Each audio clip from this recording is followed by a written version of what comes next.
Alumnos EAR Chile, estudiaremos algunos fenómenos de tipo atmosféricos. ¿Qué es la atmósfera?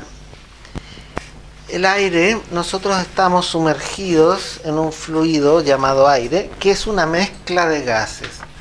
¿Cuál es la composición del aire? Contiene un 78% de nitrógeno, un 21% de oxígeno y el resto, un 1% de otros gases, agua, dióxido de carbono, material particulado, etc. Es decir, lo que mayormente respiramos es el nitrógeno, pero lo que biológicamente necesitamos es el oxígeno. Sin embargo, si respiramos el nitrógeno, ha de cumplir alguna función biológica también, muy necesaria, por ejemplo, para las plantas. Ahora, esa composición de que hablamos es el aire que estaría a nivel de la troposfera, ¿cierto? A nivel superficial, porque la composición del aire va cambiando y entre más altura estemos de la superficie terrestre, menos aire hay y menos oxígeno hay, e incluso no hay. Podemos dividir la atmósfera en capas. Se ha dividido en estas capas porque se ha establecido que hay ciertas cualidades o diferencias entre ellas, pero en realidad no existen. Hasta los 15 kilómetros diremos que está la troposfera. La troposfera está la geósfera, incluye la zona que nosotros habitamos, las nubes y los aviones de tipo comercial.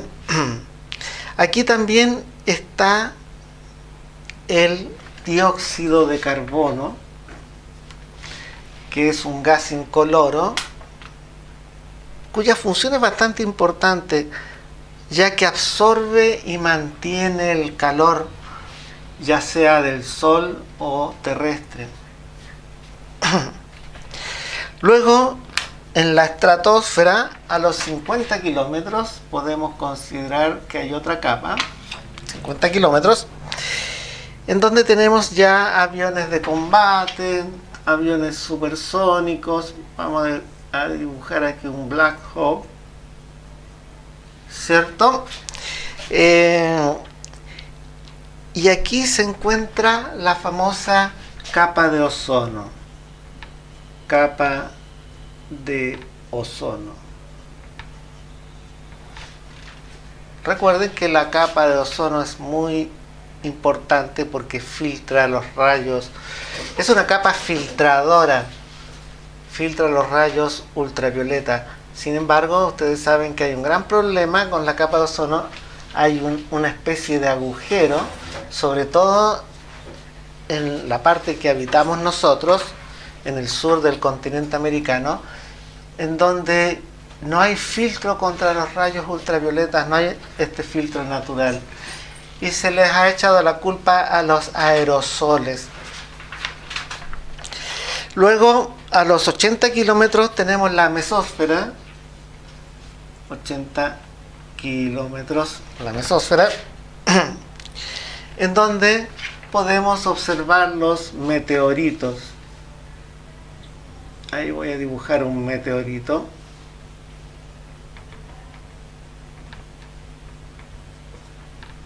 Cuando observen un meteorito es porque está en la mesósfera.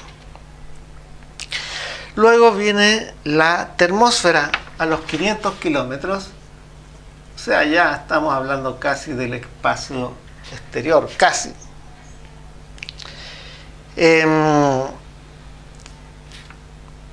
En la termósfera ya no observamos aviones de ningún tipo, sino que ya cohetes y naves o satélites espaciales. Y sobre los 800 kilómetros ya podríamos decir que estamos casi fuera de la influencia atmosférica en la exósfera. Todas estas capas atmosféricas son afectadas por las tormentas solares, por la radiación solar. Es decir, este fluido se mueve, se agranda, se empequeñece debido a la influencia del Sol. Esto no es algo estático, es dinámico. Ahora, los vientos. ¿Por qué se producen los vientos? Hay una cadena de factores para explicar los vientos. Los vientos se miden con un equipo llamado anemómetro. Anemómetro.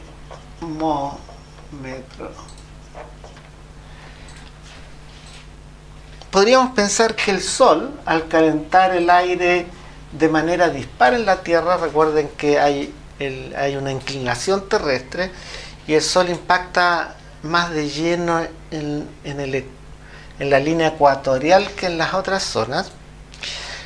Esa desigual temperatura que recibe el planeta origina convecciones de aire.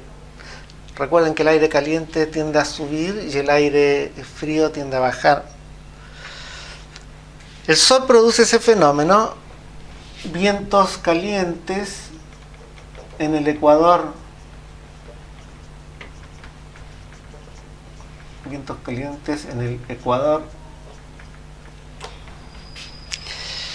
lo que origina la convección. La convección es un tipo de movimiento de fluidos, convección, y esto, sumado al calor y el movimiento terrestre de rotación, origina lo que llamamos viento. Recuerden que la atmósfera no es algo de lo cual podamos estar seguros a tener por siempre. Hay muchos ejemplos en los planetas vecinos que ya no cuentan con atmósfera y en algún momento pudieron haberla tenido. Y hay otros que la tienen, pero se ha transformado en un lugar infernal, como Venus. Venus tenía una atmósfera muy parecida a la nuestra y algunos científicos dicen que incluso había vegetación y agua líquida. Sin embargo, las erupciones volcánicas en Venus produjeron una gran cantidad de CO2, es decir, hubo una contaminación natural de la atmósfera venusiana, y ese CO2, como tiene la característica de almacenar el calor, transformó la temperatura del planeta en un infierno.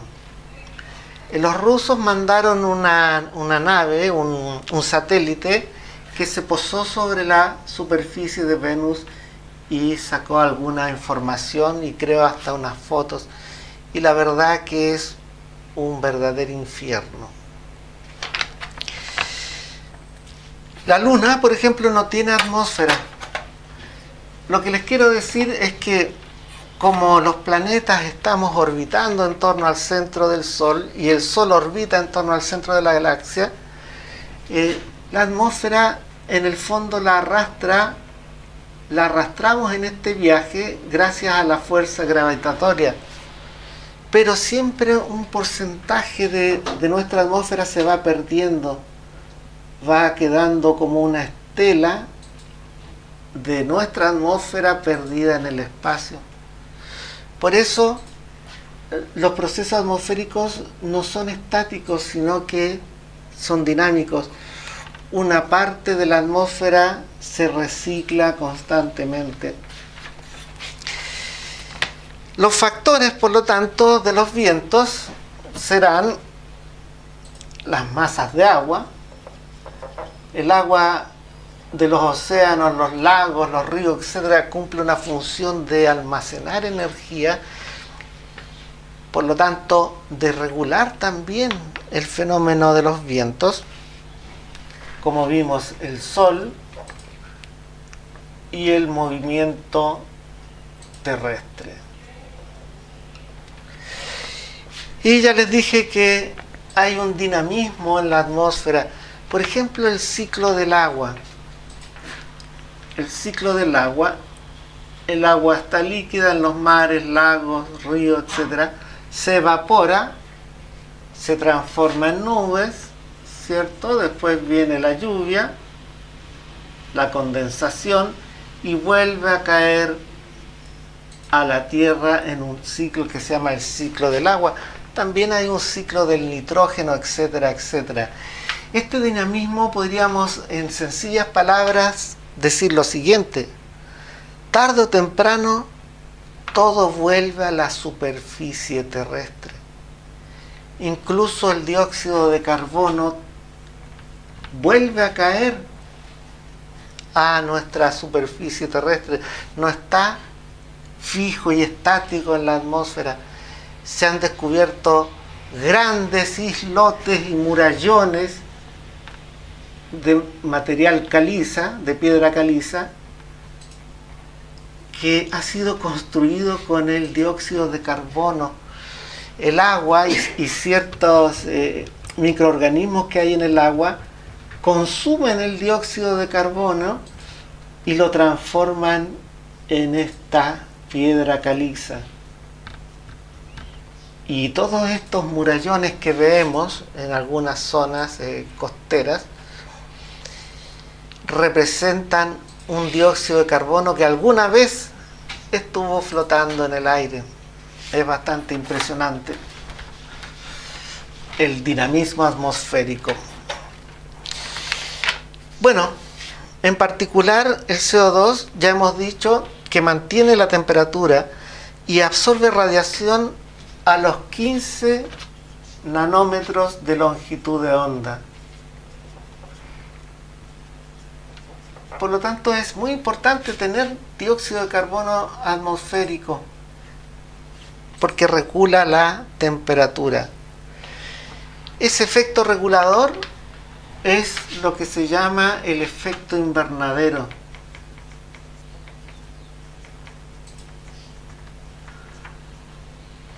Lo que no es malo. Es malo en el sentido moderno.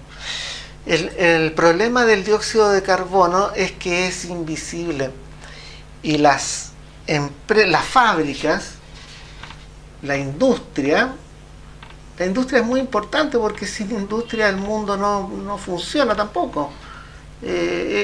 Son males necesarios y el ser humano está siempre estudiando la manera de resolver los problemas. Los automóviles, ¿qué haríamos? ¿Qué haríamos sin automóviles? Ellos también emiten mucho dióxido de carbono. En fin, son toneladas y toneladas de dióxido de carbono que lanzamos los seres humanos inevitablemente a la atmósfera, y en la medida que cobremos conciencia de ello podemos cuidarnos mejor de este efecto invernadero. El problema es que es invisible. Si tuviera un color, por ejemplo, fuera de color, qué sé yo, rojo o azul, nos daríamos cuenta de esta tremenda cantidad de contaminación y el ser humano podría tener una conciencia mayor de este fenómeno. El problema del efecto invernadero es este exceso de CO2 y que ha dado lugar a lo que hoy llamamos el recalentamiento global. Recalentamiento global. ¿Han escuchado de esto? Se supone que, según cálculos científicos, la temperatura en unos cuantos años más va a subir en 4 grados Celsius. ¿Les parece poco? Es decir, en zonas donde habían 28 grados, habrán 32 grados Celsius. Es mucho. 1 grado Celsius hace una gran diferencia. Bueno, eso es el efecto invernadero. El Sol. El Sol aporta energía electromagnética y calor. En cuanto al calor, podemos decir que influye mucho en el clima de los sectores terrestres. El calor origina vientos, etcétera, etcétera, que puede transformarse en tornados. En ciertas zonas del planeta es habitual el efecto dañino de los tornados, lo cual originan las nevadas y las lluvias. Observen el fenómeno en cadena que significa el Sol. Todo esto es un equilibrio frágil y lamentablemente el ser humano no tiene el poder de controlar todos estos factores. Tal vez pueda hacer algo para no apurar los efectos climáticos, pero tarde o temprano el Sol va a ejercer su poder. El agua retiene y libera energía calorífica. El agua como material tiene una gran capacidad, se dice que tiene una alta capacidad calorífica. Eso significa que retiene mucho calor y a su vez puede transportar mucho calor. Como es un fluido, imaginemos lo siguiente: el agua almacena energía solar, absorbe el calor y es capaz de retenerlo. Tiene esa característica. Y como vimos, se evapora y se transforma en nubes. Es decir, esta energía la puede transportar en forma de nube y en otro lugar del planeta esa energía la devuelve convertida en agua, en lluvia. Podemos decir que el agua distribuye la energía del Sol. El aire. Del aire podemos decir lo siguiente, naturalmente que está influyendo en los fenómenos atmosféricos.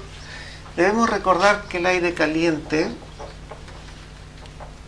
es menos denso,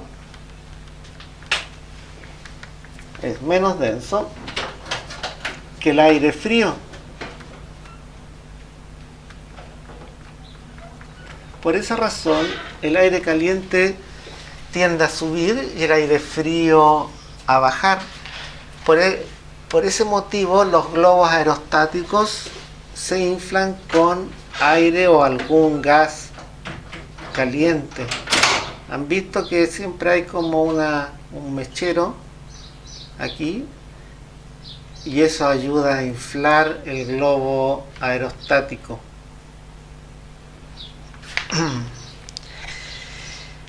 El hecho de que el aire caliente sea menos denso significa que es más liviano y el aire frío sea más pesado. Esa situación física nos hace comprender que cuando hay nubes y hay aire caliente, sube, ¿cierto? Y origina bajas presiones. No sé si cuando se escucha el reporte del tiempo han escuchado este término, bajas presiones. Corresponde a eso. Y cuando tenemos aire frío, pero sin nube, entonces baja por ser más pesado y origina el fenómeno contrario, altas presiones. Altas presiones que corresponde a frío un frío seco. Cuando estamos en invierno y sentimos un frío seco, corresponde a altas presiones.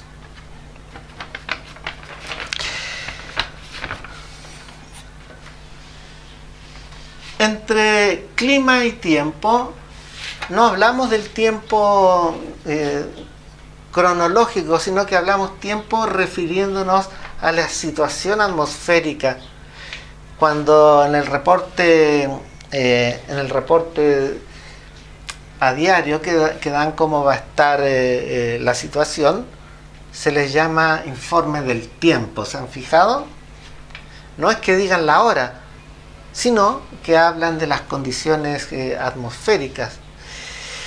¿Qué diferencia hay entre clima y tiempo? Esa es la pregunta. El clima de una zona es una situación más o menos estable en el tiempo. Más o menos estable en el tiempo. En cambio, cuando hablamos de tiempo, en este sentido, es cómo va a estar la situación atmosférica a corto plazo. O sea, por ejemplo, cómo va a estar mañana. Va a estar nublado, va a hacer frío, va a hacer calor, etc. Es un pronóstico a corto plazo. Recuerden esta diferencia.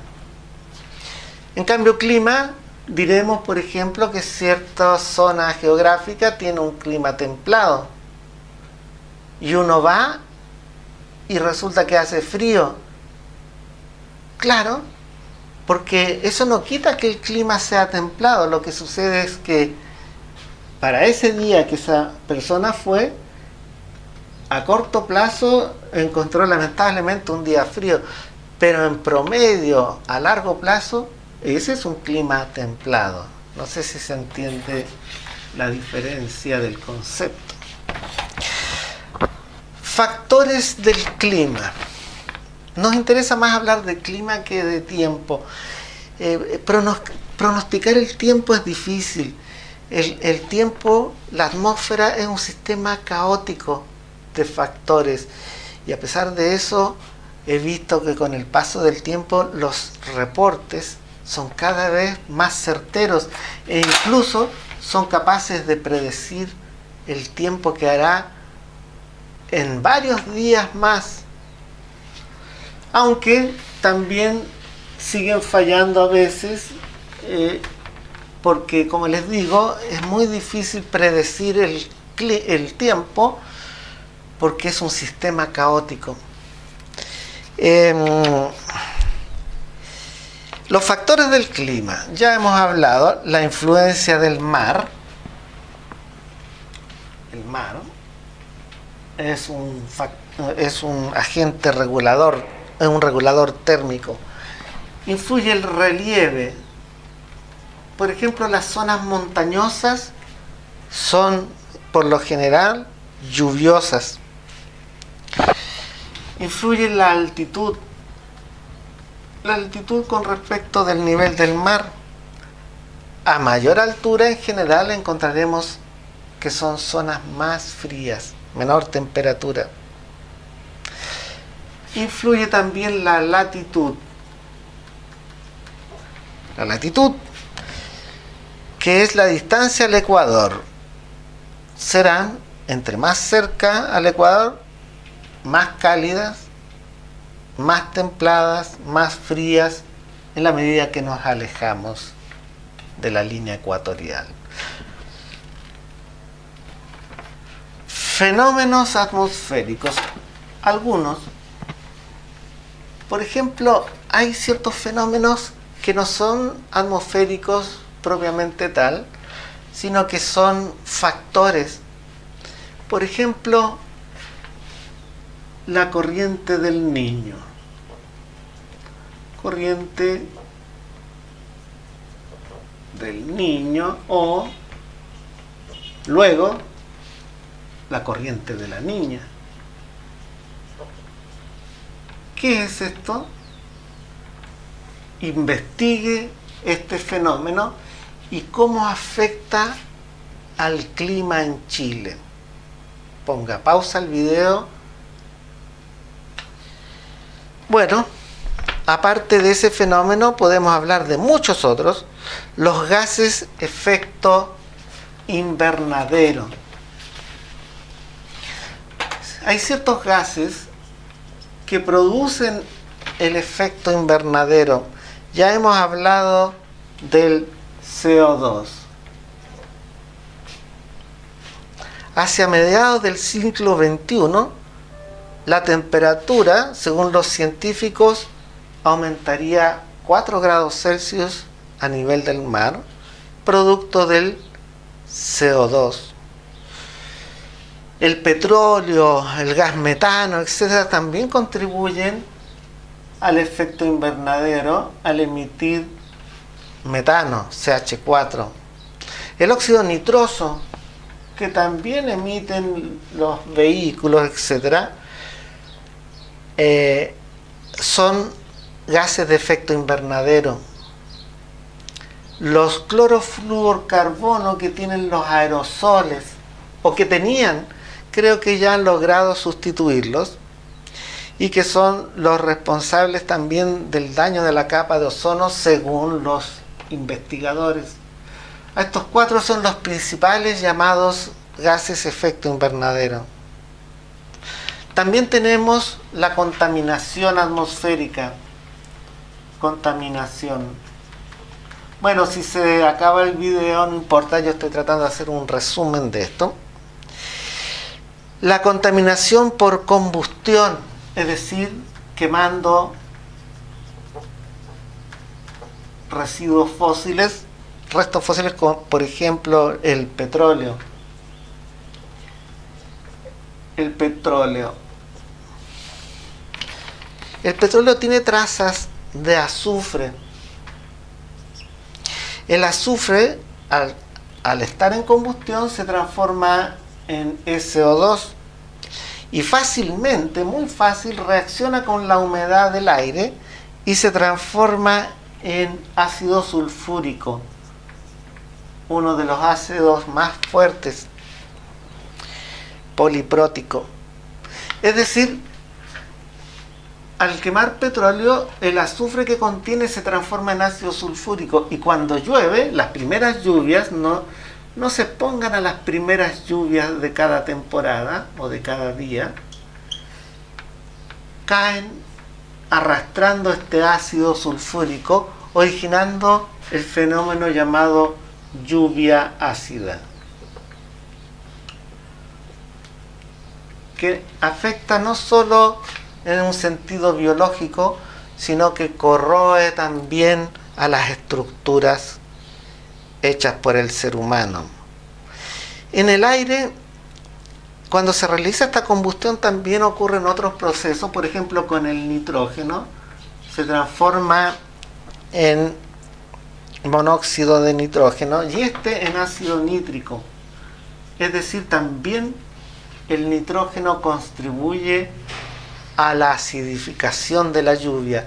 La lluvia ácida ha provocado que existan lagos ácidos. Se han ido acidificando producto de esta contaminación.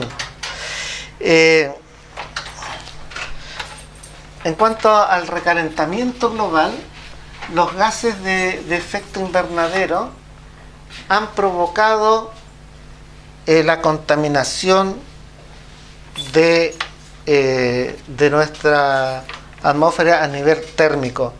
La capa de ozono, ya vimos, filtra la radiación ultravioleta, el material particulado, la polución. La inversión térmica, ¿qué es lo que es? Ocurre en invierno. El aire frío no puede escapar debido a una masa de aire caliente, originando una estela de humo que no se va en todo el invierno. Eso podemos verlo en Santiago. ¿Qué es lo que es una isoterma? Son líneas imaginarias que unen puntos de igual temperatura. Por ejemplo, la isoterma 0, etcétera, etcétera.